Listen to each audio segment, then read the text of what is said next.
MCU headcanon. When Bucky was staying at Sarah's place in New Orleans, he got up in the middle of the night and drank an entire gallon of milk. She was very unhappy with him the next day. Hi, I'm Captain America, here to talk to you about one of the most valuable traits a soldier or student can have: patience. Sometimes patience is the key to victory. Sometimes it leads to very little. It seems like it's not worth it. Then you wonder why you waited so long for something so disappointing. How many more of these? You got hard, kid.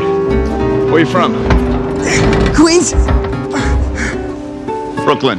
Coordinate search and rescue. On my way down to coordinate search and rescue. I mean, honestly, how do you keep your food shut? Oh, this is much better. Whoa. Costume's a bit much. So tight. With the confidence, I can feel the righteousness surging. Hey, you want to have a rousing discussion about truth, honor, patriotism?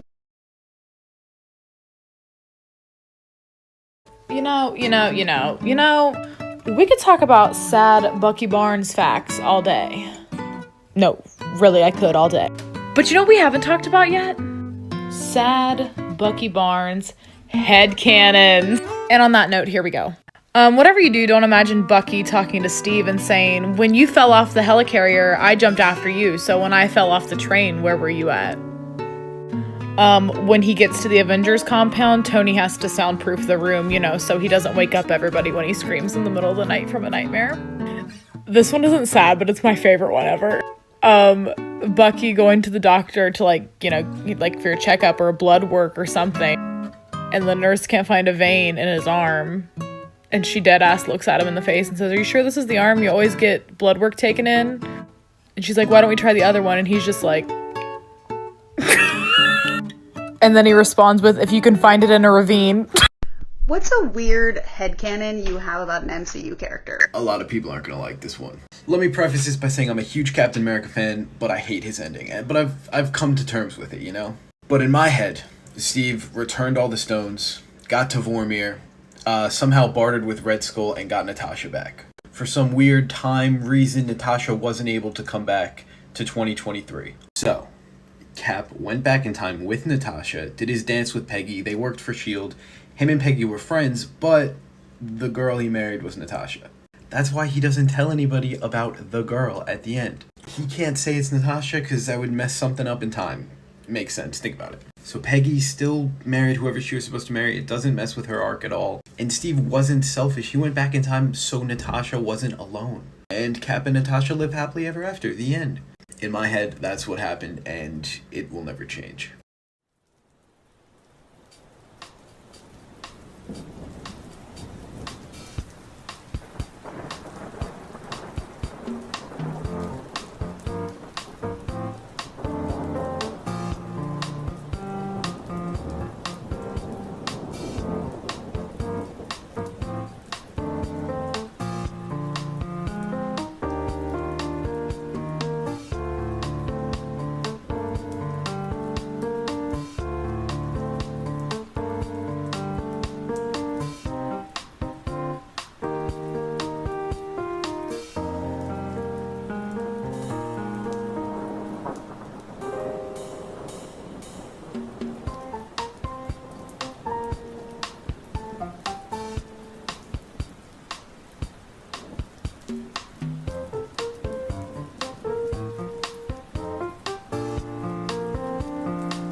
MCU headcanons in no particular order. Thor edition. When Thor first saw Bucky and Steve interacting together, he was actually really jealous because he wanted the lifelong brotherly relationship that they had between him and Loki. Then he saw Bucky and Sam's brotherly relationship and he was like, oh, no, we're fine. Thor actually really likes Bucky, both because Bucky's a good sparring partner and he just generally thinks Bucky's really funny. Whenever they hang out, Steve gets jealous as hell. Loki has figured this out, and he tells Nat for blackmail. Thor was Sif's beard when they were younger, and they just conveniently never told anyone in Asgard that they broke up. Thor locked himself in his room for a week after Loki discovered that he could transform himself into a girl, because he was so upset that Loki could join the Valkyrie and he couldn't. Thor lets Darcy curl his hair, all except for the one lock of Loki's hair that he has.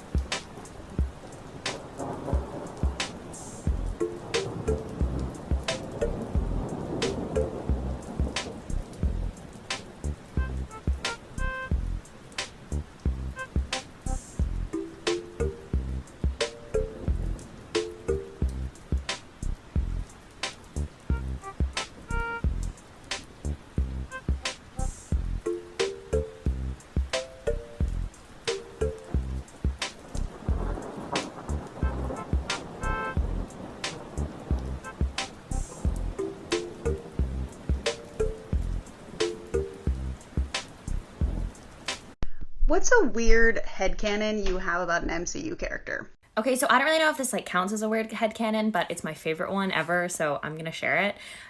So we all know that when Steve gets really stressed, he uses the punching bag, and when Tony gets really stressed, he hides out in his lab. And I kind of have a mini headcanon that all the Avengers sort of have a thing that they do when it all becomes sort of too much. So Thor goes back to Asgard, Clint goes and sees his family, all of that. So everyone has a thing, including Nat. And especially after Age of Ultron, Tony noticed that Nat was away from the compound a lot. She kept going on recon missions, but he knew that she was lying.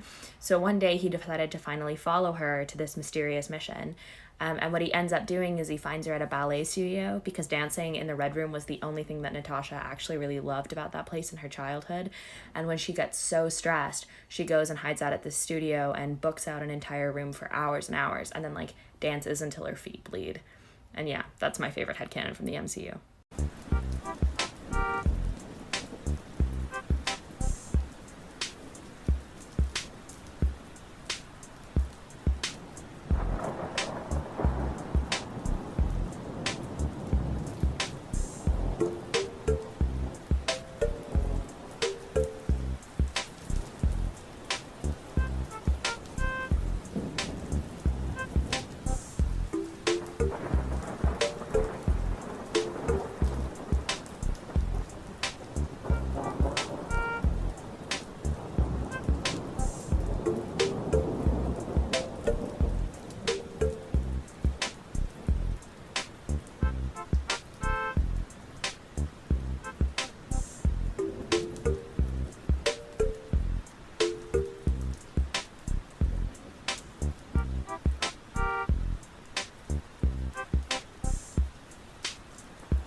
MCU headcanons in no particular order.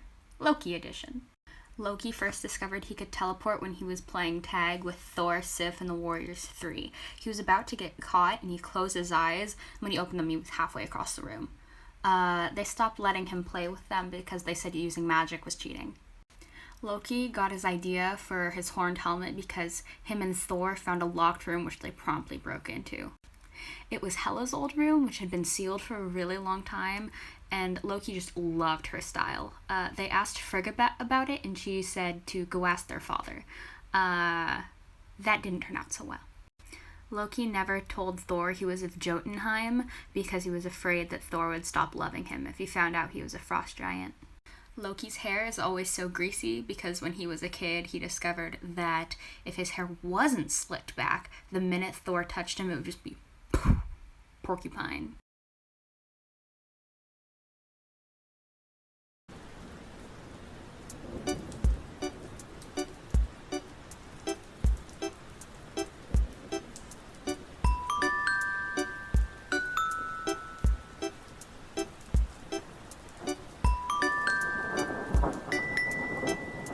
MCU Headcanon.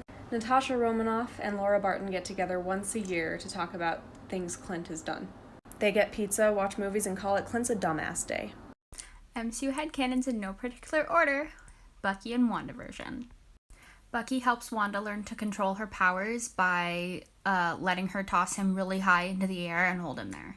He says it's helping to relieve his fear of heights, but it's really because he likes hearing Wanda laugh when he's freaking out at being held 10 feet above the ground.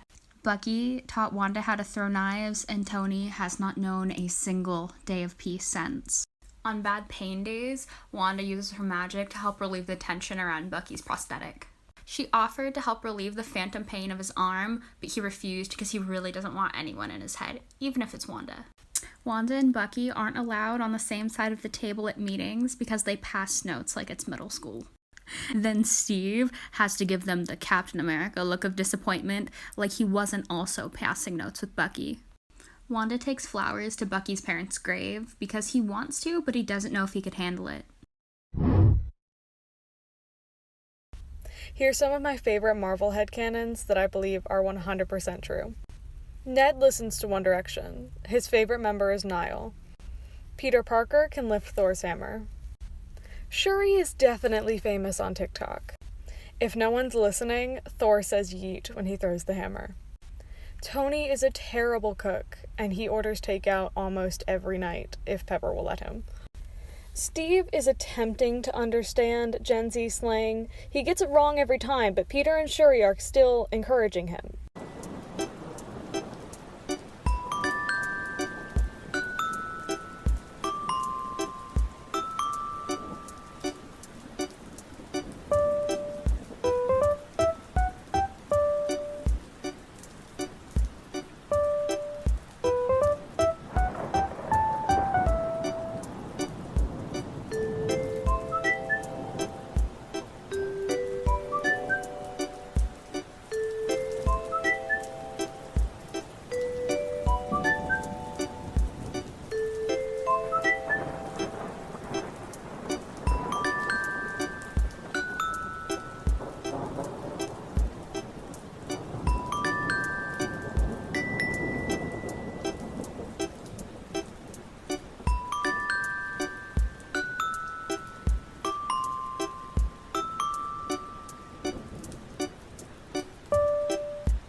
Nobody asked for this, but I don't care. Here are some Steve Rogers headcanons. Tony gave him this box of crayons, mostly as a joke, but Steve was in awe of the colors and proceeded to make a beautiful Manhattan skyline at sunset. He saw Dumbo in theaters back in 1941 and cried like a baby. He watched it again on one of Tony's big TVs and cried like a baby again. The man damn near had a heart attack when he found out there were more Disney movies and TV shows. Steve most definitely had some sort of crisis when he found out the Brooklyn Dodgers didn't exist anymore. He complains about inflation prices a lot because a loaf of bread used to cost 10 cents. Do you know what 10 cents gets me now, Tony? Nothing. He hates Chicago deep dish style pizza, purely on principle. And he has most definitely lost his shield. Not had it stolen, just misplaced it for like 2 hours, and he finally found it like under the bed or something, and he still doesn't know how it got there. Since people seem to like the first one, I guess I'll do a part 2 of Marvel headcanons I think are real. So this requires a little bit of an explanation. I think the DC movies are real in the MCU. So like the Avengers have all watched the Batman movies. And that because of that, I think Tony and Peter have this kind of joke that they're the Batman and Robin of the real world. But the Brooklyn Nine-Nine crew are also real cops in the MCU. That I got from a fan fiction. And so Jake Peralta made a Spidey signal based off of the bat signal. And so Peter is using this to try and convince Tony that he's really Batman and that Tony is really Robin. I'm not sure if this is gonna make sense to everyone, but I think it's cool.